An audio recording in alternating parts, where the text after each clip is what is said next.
Stephen is taking a leave of absence from his job as a Lutheran pastor in July and August, and I thought it would be interesting for you all to find out why. I broke myself.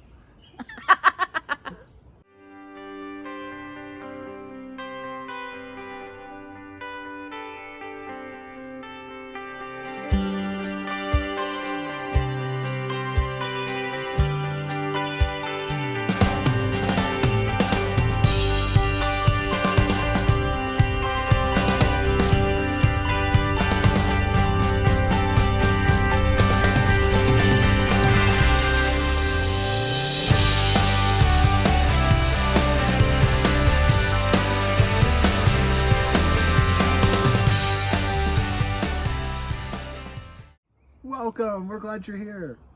Yeah, we thought we'd talk tonight about sort of how COVID has affected our lives. Stephen is taking a leave of absence from his job as a Lutheran pastor in July and August, and I thought it would be interesting for you all to find out why. I broke myself. No, it's You're not broken. You're just not broken. It was exhausted. so around the time in January and February before COVID happened, I think maybe you were finally starting to breathe just a little bit better after 3 years of me being sick and trying to figure out what that looks like. And Yeah, I mean, because we're in the new house, settled. Got a caregiver. School's going well for Sarah. Work's kind of not settling down, but at least kind of hitting a rhythm of, okay, here are the things I need to do. And so, yeah, things were going pretty swimmingly, I think, in January and February. yeah, because you had also picked up responsibilities with the youth, and maybe I think you're coming up on a year and a half with that, so that was kind of starting to settle down, and we were breathing easy. And then COVID was like, bye to all your help and all your resources, and let me add 6 more things on your plate. Everybody, everything, everywhere had to change when COVID hit, and that was true for families. Everybody had to start doing school from home, and we got to do that as well, which was awesome. And so let's see, Yeah, we're not saying that other people don't also deserve a leave of absence, but it was kind of the converging of a bit of it was a lot of things that hit at once. Just like COVID hit sort of almost overnight, there were a lot of things that changed for us almost overnight. Well, I mean, toward the end of February, we started seeing, hey, this COVID thing is a real issue, and it's coming to the U.S., and it's only a matter of time before it gets here. When we flipped the switch for pre-COVID, post-COVID, or pre-COVID and then with COVID ministry, it was the weekend of March 15th, and I remember that because we were supposed to, that Sunday. There's this big fundraiser walk in Atlanta for the Atlanta Community Food Bank. It's one of their huge fundraisers for the year. They bring together like 10,000 people from all over the metro area. And leading up to that, we were all saying, okay, there's a couple cases of COVID popping up here and there, and okay, there's some in Atlanta. Well, it's outdoors. It hasn't really spread that much yet. It's just a couple of cases. Shouldn't really be a big deal. This was, a week ahead of time going into it. So we're like, okay, let's keep recruiting people. And we were competing with another congregation. Okay, who can raise the most money? Who can raise the most walkers and runners? And it was going to be a big time. But that's why I remember is March 15th. And I think it was like even up to that, maybe it was like the Wednesday, Thursday before. That's when finally the walk got canceled. This 10,000 person walk. Now in June we would have said absolutely, yeah. That's completely insane. But we're not necessarily getting a ton of guidance, and it was a different era. So we didn't have to flip the switch on that. All we did was just share that information out with our congregation. But then we also then flipped the switch. The switch for us for ministry then was that weekend. Then we went fully online. Well, I say fully online. I mean, we did not meet in person from March 15th until present. And we didn't have an online presence much at all before that as a church. They posted your sermons. That Sunday, we did kind of our first official online service, and it was super rudimentary. Hey, it's Pastor Stephen by himself in his kitchen with his laptop and his webcam on his laptop. You guys have come a long way in a really quick amount of time, and that wasn't the only thing that changed. Shortly thereafter, they were preparing Sarah, for our daughter, for doing homeschooling. At first, I think it was maybe 2 weeks. Yeah. So I think Thursday, Friday, right before that, we were getting word from the school about, hey, we're gonna give you some packets, just in case, and so we got those packets home, and then the next 2 weeks turned into the rest of the school year. So simultaneously, while we're trying to figure out how do we go online, we were also figuring out, okay, how do we be a teacher at home? And then, like a lot of parents, we were trying to figure out how to homeschool from home. And I have to say, if I were well, I would have been so into that. I mean, you were so into that. Like, for the first day, she stayed up until, I don't know, 12, 1, something like that Sunday night, going, okay, let's get Sarah's school space, our dining room. Let's set up a school there for her, and let's decorate it, and let's put up cute schedule for the day, and like cut out different pieces so she could go through and say, I'm gonna do math here, I'm gonna do science here, I'm gonna do social studies.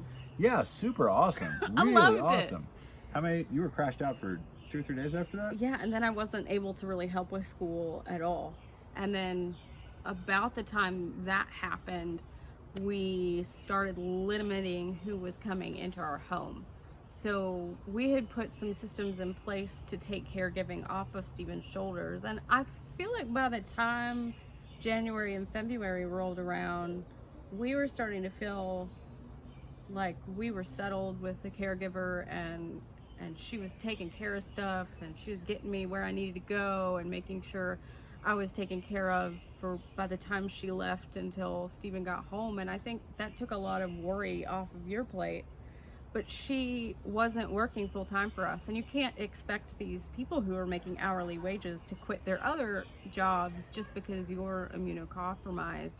And we also we had a lady who would come clean our house every other week for about 2 hours, and that was a really hard decision, because you don't want to have to cut off someone's livelihood and what they're making. But we also felt like the orders to shelter in place mandated that we sort of needed to let that help go. And I think we tried to sort of pay what we could for as long as we could, and then like everybody else, you can only do that for so long. And so then caregiving, keeping up with the house, so it was almost as if you got thrown into a triple job of caregiver, pastor, video editor, teacher, in a matter of months, and you had to sustain that. Days. In a matter of days, and you've had to sustain that for,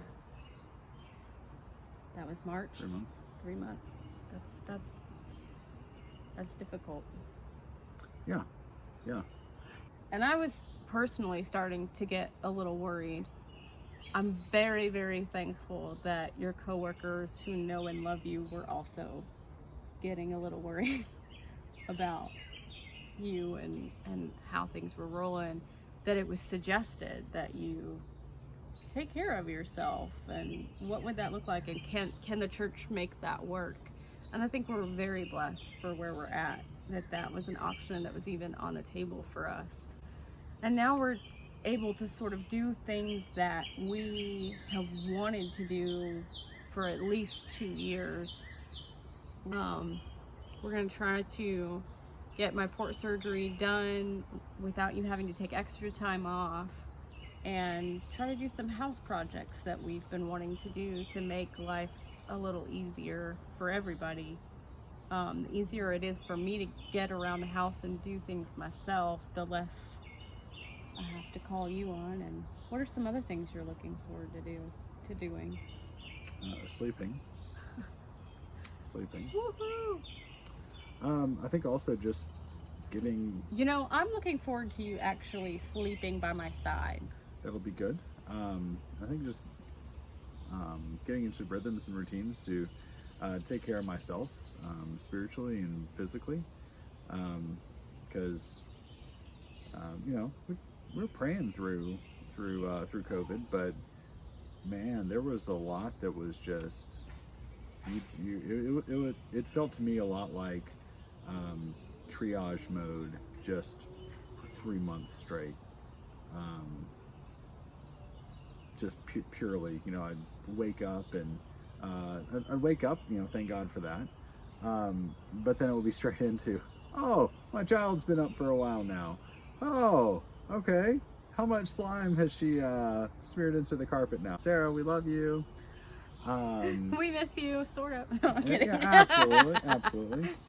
And where did the dogs poop? And what's going on here? And so it was, through COVID, there's not been any kind of, this is a nice, relaxing, whatever. It's just like, no, all right, get up, go into triage mode. Let's have the fun and enlightening conversation of, hey, it's time for your school, and it's going to be really great today. So let's work on this together.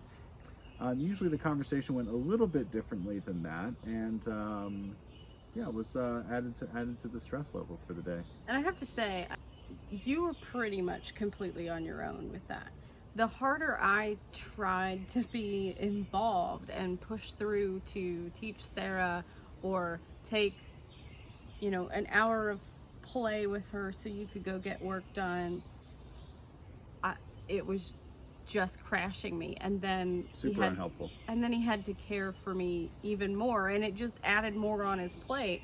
So I really haven't been helpful at all in this whole time. And again, we're not saying that this hasn't been a difficult time for everybody, but I think also that I've been sick for 3 years now. So I think cumulatively all of that, and then that sort of period of time where we had a couple months where we were like, oh, this is doable, and then bam, COVID, it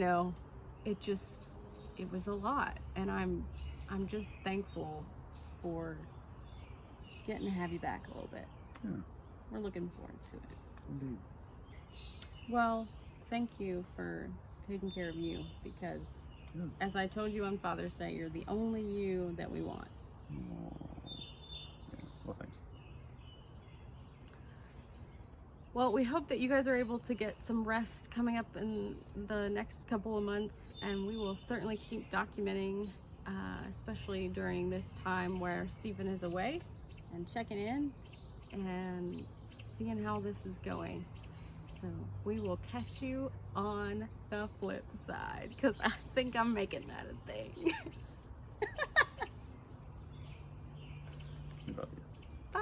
Bye.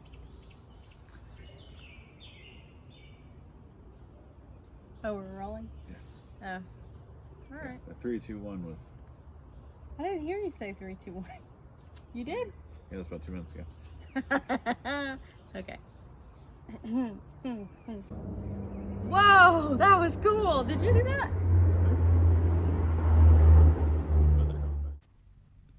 Still sitting here, waiting for you to subscribe. What are you waiting for? You know you want to.